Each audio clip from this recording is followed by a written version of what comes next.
Uh, Magkakaroon po tayo ng exam bago tayo mag-umpisa ng eye test ang tawag dito.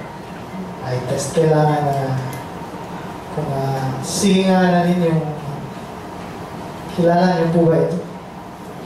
Ang mukha. Okay, malinaw ang mga mata ninyo. Yung susunod nga, ayan, kilala niyo yan? Kaya paano niyo pala nakilala yung sa umpisa? Bigote. Pagbubuhok. Ano? Yung sumunod, paano niyo nakilala? Walang buhok. Yung isa nakilala dahil sa buhok. Yung susunod, makilala niyo kaya yan? Si Bill Clinton. Paano niyo po nakilala? Yung ngiti yung yung cheeks niya. Tapos may saxophone. Mahilig yan na si Bill Clinton daw ang unang black president. Kasi mahilig siya sa jazz at nagsa-saxophone siya. Yung susunod, ano po yan? Paano yung nakilala? Yung malaking tenga, no? So, mga cartoonists, when they draw a person, parang cartoon, pumipili sila ng feature ng tao na yun na prominent. Tapos yun ang i-exaggerate nila. Nasubukan nyo na ba magpa-cartoon? Tama? Anong naka-exaggerate sa mukha mo? Secret. Anyway, kahit nagkakaroon ng transformation kahit pa paano. But medyo grotesque yung transformation na makikita natin. Pero na-recognize pa naman natin, although quite different. Kasi pumipili lang sila ng something else na i-highlight. I think in the same way, if we do not have a right concept of God, our transformation will be hindi rin matatama. We need to have a right concept of who God is, what He desires, ano yung plan niya, so that we may be able to be transformed in the right way. We are beginning this, the second quarter, parang matagal na. We're beginning a new series on transformation. And we begin it by discussing the majesty of Christ. The correct way of looking at Jesus and God, the Trinity. So ang ganda nung speaking of life ni Pastor Tikash, focusing on Jesus Christ, the one who sustains everything. Ano yung Greek ng the one who sustains everything? Pantokrator. Yung po yung sabi niya. Pantokrator, the one who sustains everything. Christ is the center of everything. So we start with Him. So today, this is my resurrection message for you. Although, late tayo ng isang linggo doon sa karamihan ng majority ng body of Christ. I would like to apologize for that na di ko nakita na next year i-move natin ng a Sunday before yung Passover para sasabay tayo doon sa karamihan. So my message today is in Ephesians chapter 3 verses 7 to 21. Ang title is The Boundless Riches of Christ. The boundless riches of Christ. Let's read Ephesians first. Ephesians chapter 7, verses 7 to 21. I became a servant of this gospel by the gift of God's grace, given me through the working of His power.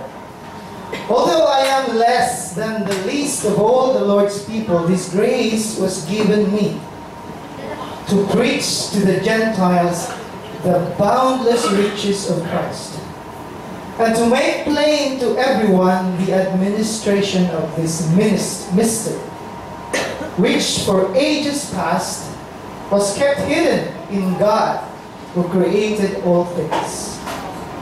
His intent was that now, through the church, the manifold wisdom of God should be made known to the rulers and authorities in the heavenly realms, according to His eternal purpose that He accomplished in Christ Jesus our Lord. In Him, and through faith in Him, we may approach God with freedom and confidence. I ask you, therefore, not to be discouraged because of my sufferings for you, which are your glory. For this reason, I kneel before the Father, from whom every family in heaven and on earth derives its name. I pray that out of His glorious riches He may strengthen you with power through His Spirit in your inner being, so that Christ might dwell in your hearts through faith. And I pray that you, being rooted and established in love, may have power together with all the Lord's holy people to grasp how wide and long and high and deep is the love of Christ, and to know that this love that surpasses knowledge, that you may be filled to the measure of all the fullness of God. When we read Ephesians chapter 3, you cannot help notice yung language na ginagamit ni Paul. Did you notice the language that he was using? We go to the next slide, please. Verse 8, the boundless riches of Christ. In verse 10, the manifold wisdom of God. Verse 16, glorious riches. Sa verse 18, how wide and long and high and deep is the love of Christ. The measure of the fullness of God in verse 19. And in verse 20, immeasurably more than all we ask or imagine. If you notice this language, parang super talaga yung ginagamit niya. Paul is, parang binuksan ni Paul yung thesaurus, kagaya ng ginagawa ko. And look for all the synonyms ng super, di ba? Parang puro super lahat. E kung sa mga kabataan natin ngayon, synonym yan ay mega, no? Over, super, grabe. No? Yun yung magiging synonym ng language ni Paul sa mga kabataan natin. Paul is trying to paint a word picture with the boldest and loudest colors and with the widest brush that he can use. That's how he talks about, he talks in these verses. And so, the title of my message is what he says in verse 8, the boundless riches of Christ. Anong papasok sa isip ninyo pag na boundless riches? Walang kayamanan na hindi masukat. Walang hanggan. Ganito siguro pagpasok mo sa isang lumang kaharian na wala nang nakatira, pero nakakambak pala doon, sobrang daming ginto. Alam niyo kung saan movie yan, galing? Sa Habit po yun. Sa The Habit. Yung pagpasok ni Bilbo, nakita niya doon sa kaharian ng mga dwarfs. Ang daming gold. Parang walang hanggan. And this is what comes to our mind of boundless riches. Sabi sa ibang translation, unfathomable, unsearchable. So, I think Paul is saying na kung pwede mong hukayin lahat ng ginto sa mundo, o lahat ng mga diamante, lahat ng precious metals. Hindi lang dito sa Earth, hindi pati sa ibang planeta, yung mga asteroids na mga precious metals. Pag tabi-tabihin mo lahat yan, ilagay mo sa isang lugar, hindi pa yan may kumpara to the riches that is in Christ Jesus. Lahat ng kayamanan, lahat ng treasure in the universe is a little lump of salt compared to the glorious riches of Christ. Kung kaya nating sukatin yung kayamanan sa buong sanlibutan, the whole universe. Or if we can, yung wealth ni Christ, ilagay natin sa diamonds. Walang hangganan yun. There is no room enough or space enough in the material universe to contain that. Ang universe may hangganan. Kay Paul yung kay Christ, walang hangganan. So the riches of Christ is boundless, is unfathomable, unsearchable. Yung pinakamalalim na dagat pwedeng sukatin. O yung pinakamataas na bundok pwedeng akyatin and survey. But the riches of Christ cannot be measured. It cannot be contained. It cannot be imagined. It is boundless. So what is this boundless riches of Christ that Paul is talking about? Even if we cannot measure it, pwede ba natin at least malaman ano ba yan? What does he tell us about these boundless riches of Christ? In Ephesians chapter 3, verses 7 to 21. Well, the first thing that he tells us is not very helpful. Hindi masyadong helpful yung sinabi niya sa verse 7. The verse, next slide. Kung ano yung sinasabi tungkol dito sa riches of Christ is that it is a mystery. Sabi niya, to preach to the Gentiles the boundless riches of Christ and to make plain to everyone the administration of this mystery, the boundless riches of Christ. Likened by Paul to the word mystery. If you go back a few verses, so verses 2 to 6, mababasa natin yan that Paul is saying that he was entrusted of the mystery to preach the gospel to the Gentiles. So that's part of the mystery. Hindi alam noon na pati Gentiles kasama dito. But now, kasama sila dito. Sa mystery na ito. It's the mystery of preaching the gospel to the Gentiles. And that's part of the boundless riches of Christ. So here in verse 9, this mystery, referring back to the boundless riches of Christ, Paul is to preach it, to make it plain, no? Ipaliwanag sa lahat.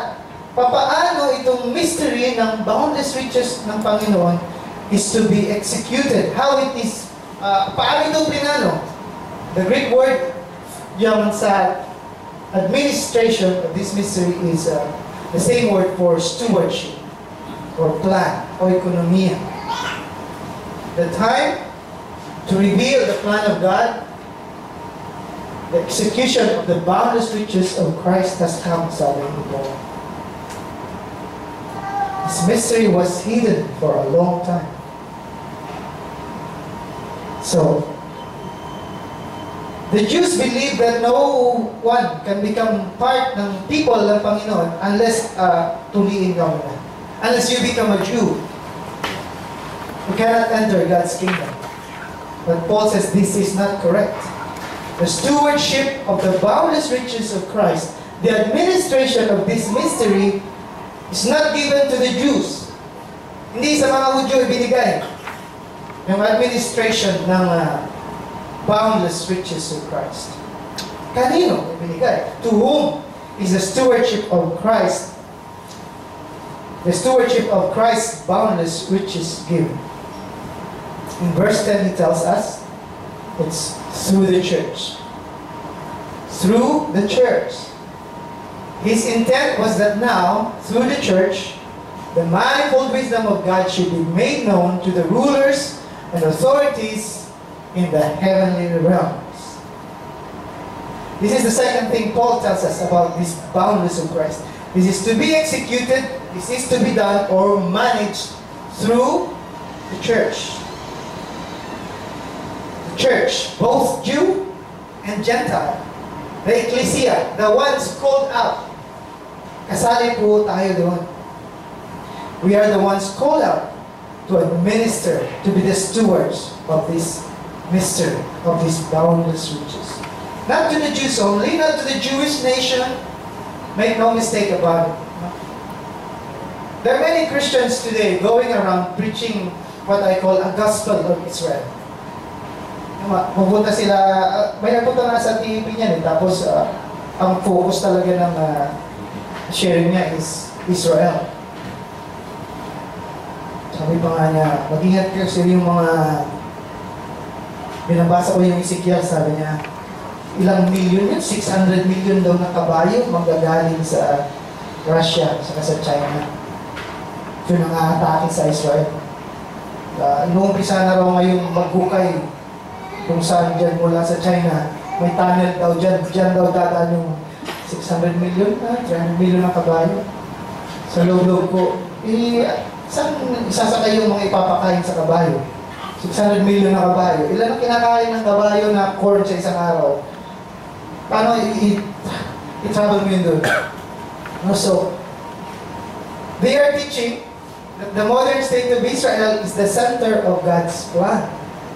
The coming of Christ is tied to the faith of Israel. That, I think, is a mistake. The center of God's plan is the church. The center of the stewardship of the kingdom of God is the church. Both Jews and Gentiles.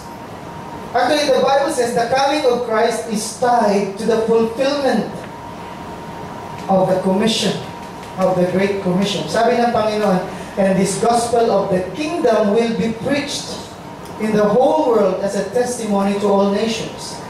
Then the end will come. And the end will not come when nations are surrounding Israel. The end will come when the gospel is preached to all nations. Nangyayari yun, hindi yung war na pinopractice. I think that will happen. But that is not what we are supposed to focus our efforts, ano mga dapat natin gawin. But as part of the church, we are given a commission. Instead, we must do our best to participate in preaching the gospel of the kingdom of God to the whole world. When all nations and tribes have received the testimony, the end will come. Jesus will return. Mangyayari po yan. The war that we, siguro mangyayari yan. But that's not what we need to focus our minds. The third thing about this boundless riches of Christ that Paul tells us is that it is a proclamation to the spiritual realm. It is a proclamation to the spiritual realm.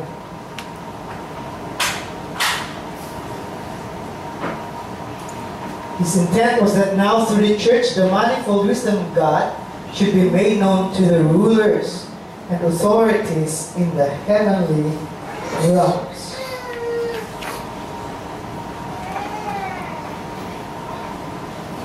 So God is announcing something to the rulers in the spiritual realm through the church on earth.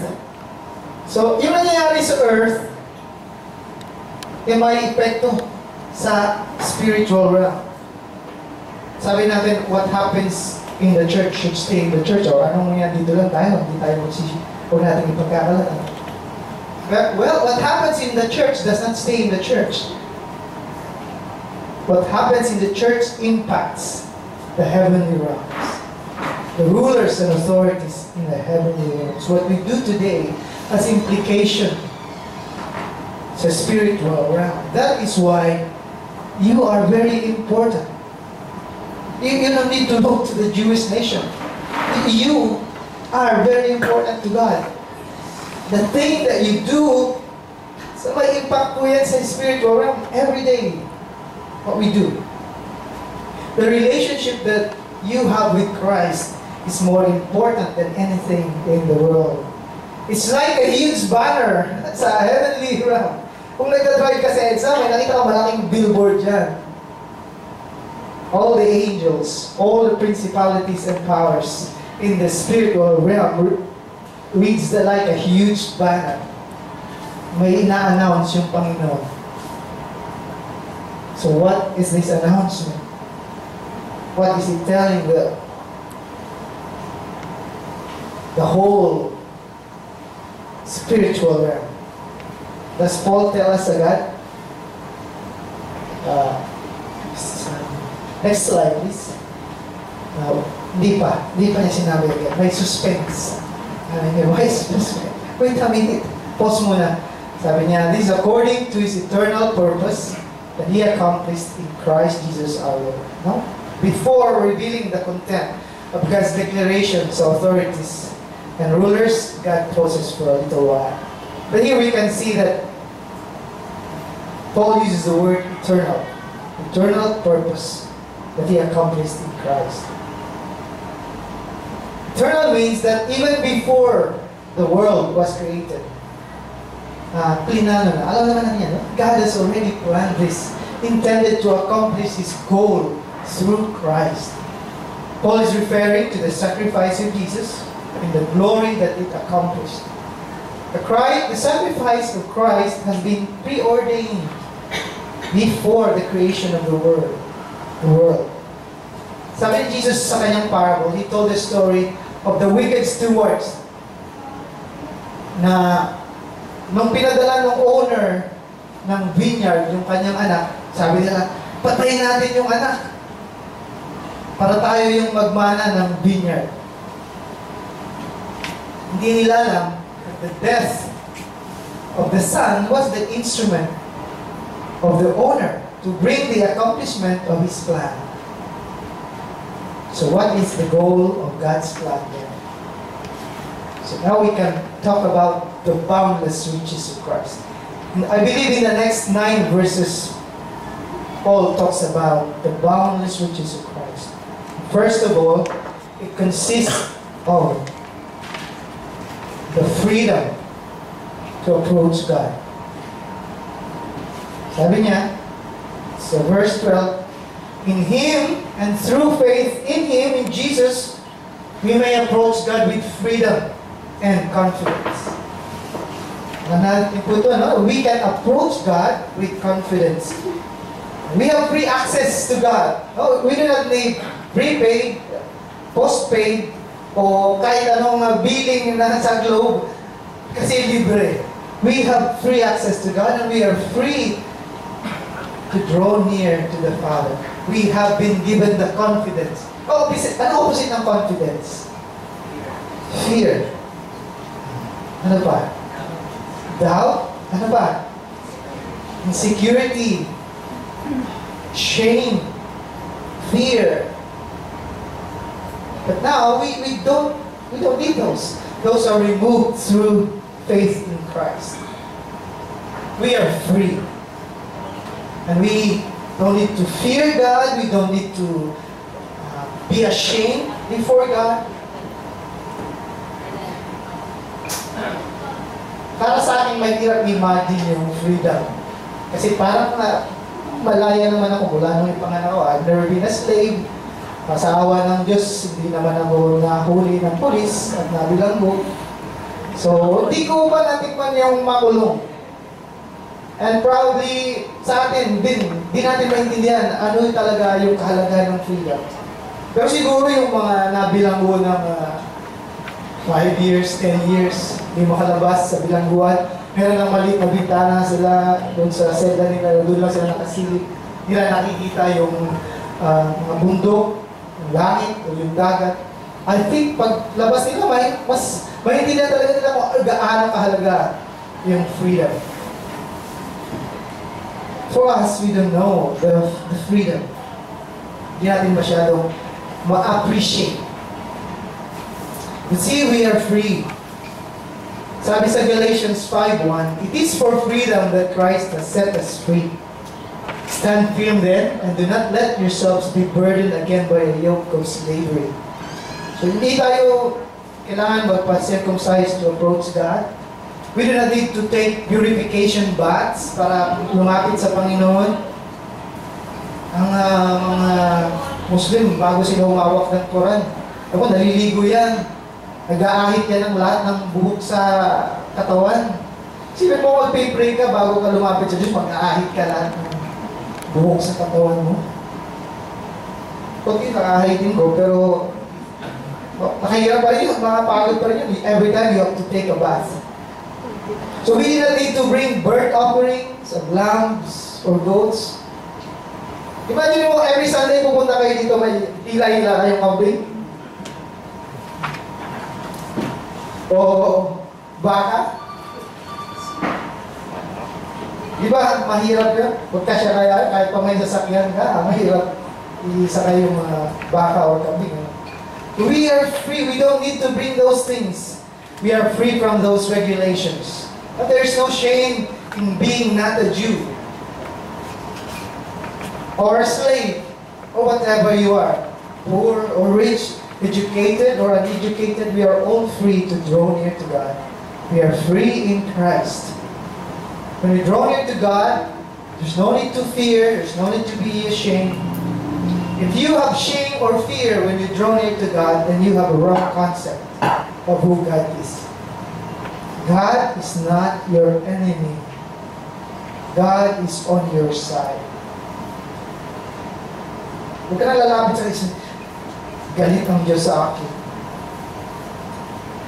Kahit minsan, ako rin kahit tinatanggal ko na yan sa isip.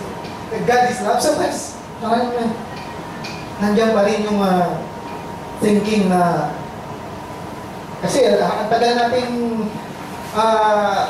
pinasok sa isip yung katuruan na yan eh. That God is a wrathful God. But let's renew our minds. God is on our side. Through Christ, He has given us freedom to draw near to Him without fear, without shame. The second thing that He tells us about the boundless riches of Christ is this in verse 16. The power of the Holy Spirit for transformation. I pray, sabi niya sa verse 16, that out of His glorious riches, He may strengthen you with power through His Spirit. The power through the Spirit. In your inner being. So that's for transformation. So that Christ may dwell in your hearts through faith. Part of the boundless riches of Christ is the Holy Spirit. The power of the Holy Spirit that is in each of us. That is given to us. Ano ba yung power ng Holy Spirit nito? And that is a power unlike any power in the universe. It is greater than nuclear power. It is greater than the power of the sun, multiplied 1,000,000 times. Tayo mga tao, natutunan na natin i-transform yung mass into energy. No? Yung kahoy, sindihan mo yun, mag-iyon na amoy, iinit yun, becomes energy, makapagluto ka. Yung petroleum, transform na rin natin sa energy, kaya tumatakbo yung mga sasakyan. Yung geothermal steam, na-transform sa electricity, kaya mga ilaw tayo. Even the atom, na-transform natin sa nuclear energy. Pero wala pa akong kilalang tao na kaya nga i-transform yung energy pabalik sa mass. Kaya i-transform ng tao yung mass into energy. Pero hindi kaya ng tao i-transform yung energy pabalik sa mass. Sige, gawin mo nga yung apoy, ibalik mong kahoy. Gaano power ang kailangan para ibalik yung kahoy, ay yung apoy sa kahoy? Gaano power ang kailangan para yung water gawing wine? Sabi ng mga physicists, kaya gawin yun. Pero grabing power ang kailangan. Christ can do it through the power of the Holy Spirit. Simple lang, yun. Sabihin niya lang, He has the power to transform energy pabalik sa Mass. He can pray, just with that prayer, dumami yung bread. That is the power of the Holy Spirit that is available to us. It's the greatest power in the universe. It's an incredible power. And sabi ng Apostle Paul, it is this power that waits to strengthen us. The power of the Holy Spirit. It's there to strengthen us, to transform us. If we give it a space in our hearts, so that Christ may dwell in our hearts through faith. There is the goal, so that Christ may dwell in your lives.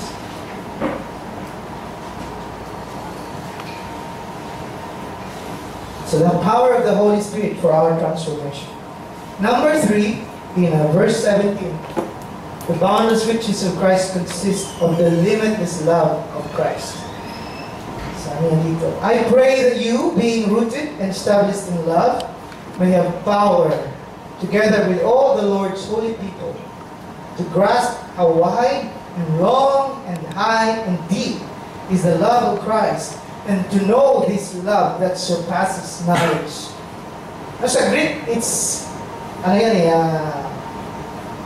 poetic yan. Kasi yung gamya, nagra-rhyme, yung platos, yung mekos, upsos, bathos. So sa Greek, sa basahin kasi parang nagra-rhyme talaga. So, Paul is waxing poetic talaga. Hindi ka pwede maging theologian pag hindi ka poetic. Because it's there, yung talagang the gift of God, yung kanyang pagkaintindi sa riches of Christ, talagang nakakapaghugot sa kanya ng napaka-tamis na mga salita. Siguro may kinopyahan din siya. Gusto na naman siya. Pero yun, may kinukote naman si Paul na mga poets, di ba? Sabi niya, may probably he quoted this from others, but he uses this beautiful poetic language. And he grasps the platos, the mekos, the upsos, the bathos of how Christ loves us. 19, sabi niya, to know this love that surpasses knowledge. Medyo nakakalito, no? To know this love that surpasses knowledge. How do you know something na surpasses knowledge? But here, the word that he uses for knowledge, to know, is ginosko. Last time I explained the difference between ginosko and oida. Ginosko is intimate, experiential knowledge. Walang makakapagsabi sa'yo, kahit wala kang birth certificate, na hindi ka pinanganak. Kasi nandiyan ka. That's experiential knowledge. So yung birth certificate, yun yung oida. That's the factual, cognitive knowledge ng information. But this means that for us to experience intimately God's love that surpasses knowledge.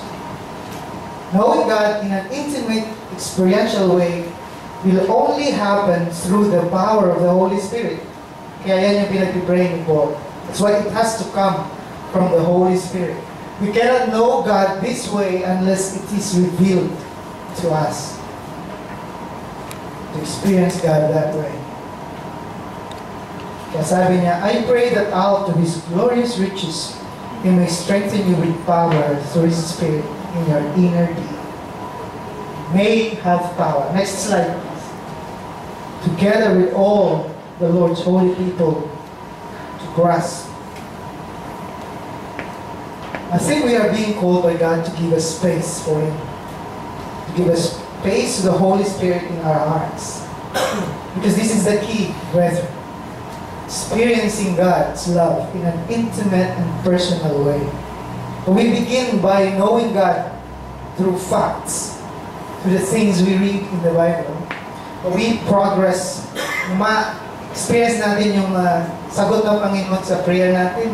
Ma-experience natin yung Panginoon sa pag-iingat niya sa atin, sa ating mga pag-drive, sa ating mga ginagawa sa araw-araw. That God is there. He is very near to us. He is very intimate to us.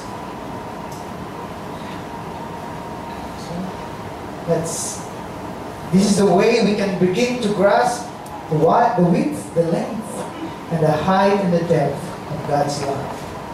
God's love. And lastly, the boundless riches of Christ, sabi ni Paul, is the fullness of God. Sabi niya sa verse, I think that's verse 19. That you may be filled to the measure of all the fullness of God. So Paul was praying, and ito yung climax ng prayer niya. After saying that, together with all the saints, you may have the power to grasp the depth, the width, the length, and the height of the love of Christ. Sabi niya, that you may be filled to the measure of all the fullness of God. Ano ibig sabihin ng fullness?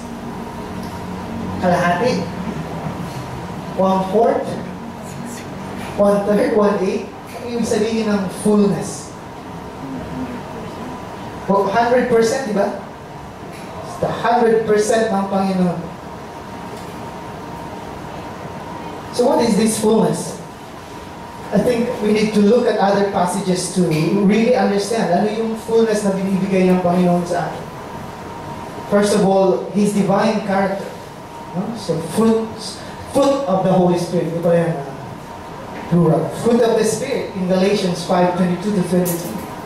God is giving to us His character. God, that's not only His character, but His divine power. God is giving that to us. Sabi ng Panginoon sa kanyang mga disciples, you will do greater things than this. When Jesus cursed the fig tree, nagtaka yung mga apostles niya. Sabi niya, if you have faith, you can tell this mountain to go and pumunta sa dagat. So that power is available. Pero sabi na, you need to have faith. But that is available naturally for us. Hindi lang natin alam paano gamitin.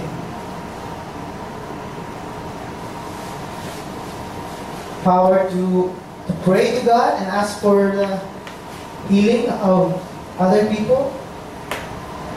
That is given to us now. Right now. Kasi pagdating sa heaven, wala namang may sakit doon. Sino ay pag-pray mo mas? Wala namang may sakit sa pagdating ng kingdom of God. So it's now for us. Bigay ng Panginoon sa atin. And lastly, in 1 Peter, 2 Peter chapter 1 verse 4, says here, we are partakers of His divine nature. The word nature, ginamit sa Greek ay physis. Ibig sabihin, the nature of something as a result of its natural development or condition. If you translate the 2 Peter chapter 1 verse 4 sa mas madaling paraan, mas madaling maintindihan, is to share in what God is like. To partake is to share in what God is like.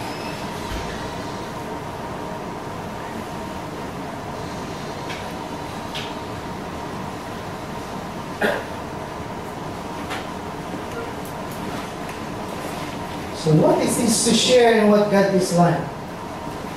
The next slide, please. Here I compare the two main theologies. Isa yung Reformed theology and then a Trinitarian theology yung tinuturo natin. In the Reformed theology, the central theme of salvation is justification. In Trinitarian theology, the central theme of salvation is adoption. So justification, that's just a change of legal status from guilty to not guilty.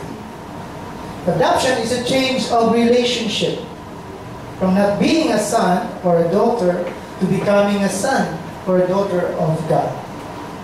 Becoming a child of God. Sonship, that is the main theme ng ating salvation. It's not just a legal change of status, but a change in our relationship with God. Before, we are not God's people. Before, we were aliens. And now we are God's people. We are God's children. So in Christ, the fullness of the deity dwells in bodily form, sabi sa Colossians. And as the image of Christ is formed in us in greater degree, then the fullness of the deity is being formed in us in greater degree. This is dependent on our union with Christ. It's not on our own. Without Christ, we are nothing. With Christ, we have everything. Through Christ, God has imparted of His very self to us. It's the fullness of God that He imparts to us. Next slide. God is free to impart Himself to us, and yet to remain to be Lord of us. Sabi ni Gary Taylor. Or maybe he quoted Torrance. God is free to impart Himself to us, and yet remain to be Lord of us. So the Church Fathers spoke of it as theosis, or the divinization of man. Of course, we always point out clearly, hindi tayo magiging one of the persons of the Trinity. We not become one of the hypostasis, the person. We not become the fourth or fifth member of the Godhead. Our sonship depends on our union with Christ, not independent of Him. In Christ, we have been brought as close as possible as any creature can be brought close to the divinity of God. So why is the riches of Christ boundless? It's boundless because it's the fullness of God. Kung kaya mong i-measure yung fullness ng God, you can measure the riches of Christ. And this is the message that God is proclaiming to the rulers and authorities in the heavenly realms. The mystery that Paul was saying. God is saying, look, these weak, fearful, powerless human beings. Look at how, despite the pain, the sufferings that I have allowed them to go through, their trust and love for me remains. They have become my children. I have imparted my very self to them. The day is coming when I will exalt them through Christ to the highest places, higher than angels, higher than principalities, higher than powers.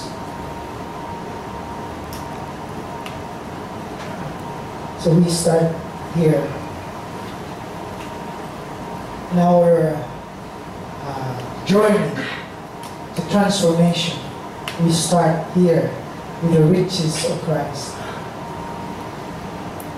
Ito yung gustong ibigay ng God sa atin. And this is what He wants us to share to others. This boundless riches. This fullness of God awaits for the sons of God when they are revealed.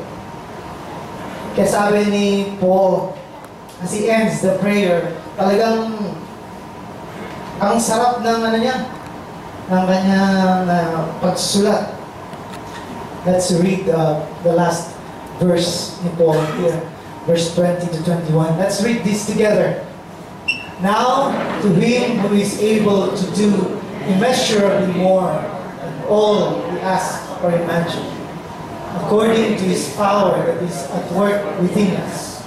To Him be glory in the church and in Christ Jesus throughout all generations, forever and ever.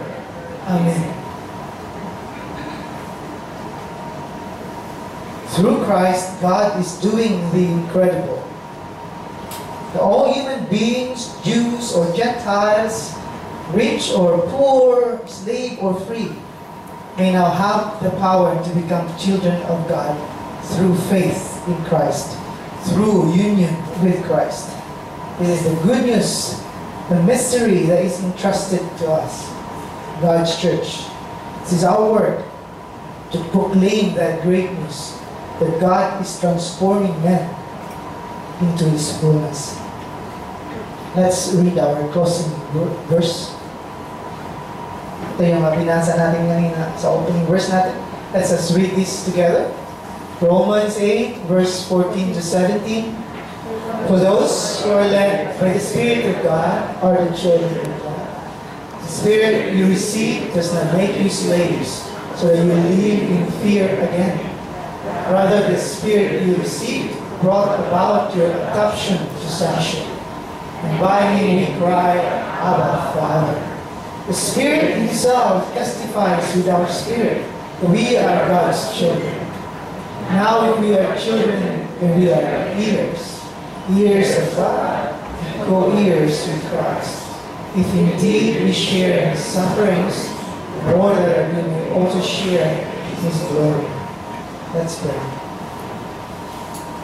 Father in heaven, thank you for your wonderful, amazing plan to exalt humanity in its union with Christ to the highest places. Even now you tell us that we are seated with Christ in the heavenly realms. Help us to live this wonderful calling that you have given us. Help us to bring the power of your kingdom as we live it out here on earth. We don't need to wait to die to go to heaven, but not right now. Right now, you have given us this great, amazing gift. And we thank you that in the coming of the Lord Jesus, we will know the fullness of your wonderful promise. And so in our journey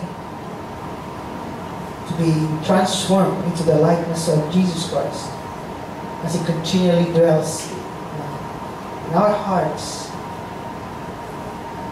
let us be centered and focused on Christ, what He has done, and His boundless riches that He has shared with us, even your fullness. We give you thanks and praise. In Jesus' name, amen. Amen.